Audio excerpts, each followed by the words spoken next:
Good morning and welcome back to the channel.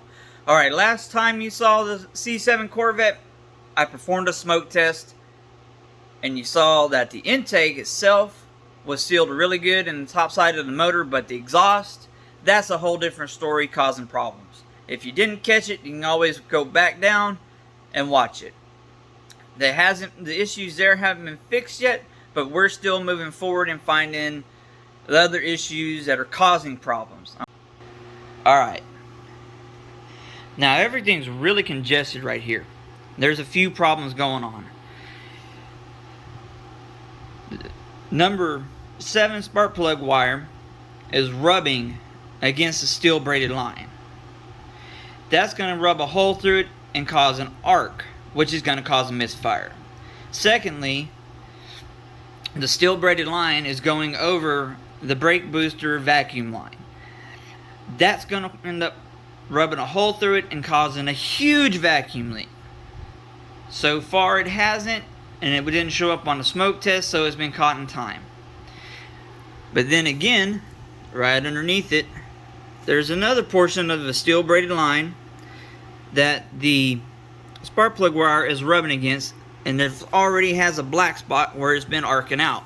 So that's a tuning issue every time. We're also going to be doing a full diagnostics on it because I can see everything that the dealership sees. Now, if I don't find anything in that, I have a buddy who works at the dealership who has the GM tool, will come out for me and make sure all the modules are communicating, because this had a big electrical problem happen. Some wires got crossed somewhere and somehow it popped the 300 amp fuse on the battery. So I haven't started diving in really on the electrical side. I've been staying focused on the mechanical just to make sure everything's good, because there's some concerns.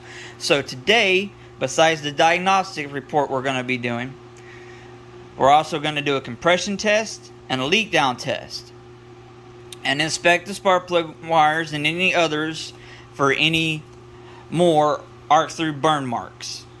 We'll look at the plugs, see what they had to say, and go from there and see what those tests spell out for us. Along with, we already know the exhaust has to be fixed because it's skewing the O2 sensor numbers, which is a tuning problem. And I'll bring you some tests along the way and show you the findings. So y'all stay tuned, and I'll catch you after a bit.